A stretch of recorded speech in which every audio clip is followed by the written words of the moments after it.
David Lowe, here at Brickvention fairly regularly, and this is my scenes from the moon.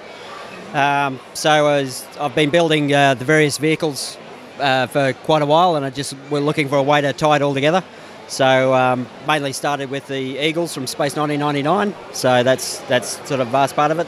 Also the UFO interceptors from the UFO TV series, and then with that I started building on the Apollo 11, a real one, and then looked at how to get some more scenes to actually tie it all together. So I went with a bit of Wallace and Gromit, also the Doctor Who episode. There's 2001, and I was Trip to the Moon, the sort of first sci-fi movie ever made, and also did a bit of a homage to the old Lego Explorer with the old crater tile. So and sort of just try to pull it all together. So it seemed to come together pretty well in the end. So unfortunately, most of the people who get it are probably got grey hair and fairly old. So that's so the references are not for the kids. Not for the kids. Wallace and Gromit's about it, I'd say. So that's not much else you can do. Doctor Who's obviously pretty popular, but yeah, some of the other ones, which is sort of from my childhood, but you can see most people taking photos usually have grey hair, so it's fair enough. You get that audience interested at least. Yeah, that's right. So you got to have something for the adults who get dragged along to this usually. So it's not all about the kids. So yes, I was pretty happy to get a little recognition yesterday. So that was good. Yeah. Congratulations on that. I think that's really neat. So then, outside of kind of the scenes from the movies and things, the references, talk about kind of the rest of the build and what else you were trying to capture here. Yeah, it was really just trying to look at sort of tie a lot of the vehicles together. So there's a little bit of, if you like, Moonbase Alpha there from Space 1999. So obviously the launch pad, which is fairly iconic, and a little bit of the base, but the base itself is actually massive. The other thing, which is from the UFO series, that's the UFO moon base. So that's one that's not seen very often anyway. So and a bit tricky doing the domes and all that sort of thing. So it's kind of trying to shortcut a lot of this because a lot of the effort goes into building the vehicles itself, not the thing. And then once I realised I wanted to do, say, 2001, I needed to obviously dig it in when they found the obelisk. So then I'd sort of do a part of a crater, and then Doctor Who on that with the spiders coming out, and so I've just built up around that.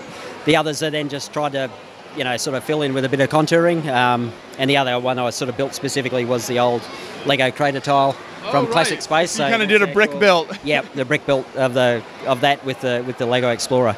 So that's probably most of the bits and pieces that try to put together. Yeah. So now you mentioned that the vehicles and spaceships you worked on. If you can maybe talk about in detail a little bit more of some of your favorite details you used and how a couple of these came together here.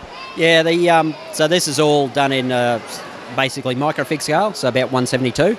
So I work at that way I can build more stuff basically than doing it minifig scale. It'll always be twice as big, and a lot of it just comes down to what parts are available. So for the Eagles, as soon as they've sort of released that corner piece in white, which is relatively new, then I knew I could actually do an eagle, do the support pods in an eagle. So most of it is I had done sort of a minifig version of the UFO interceptor, and so I actually used a similar technique to do that sort of microfig version, and they came together pretty well.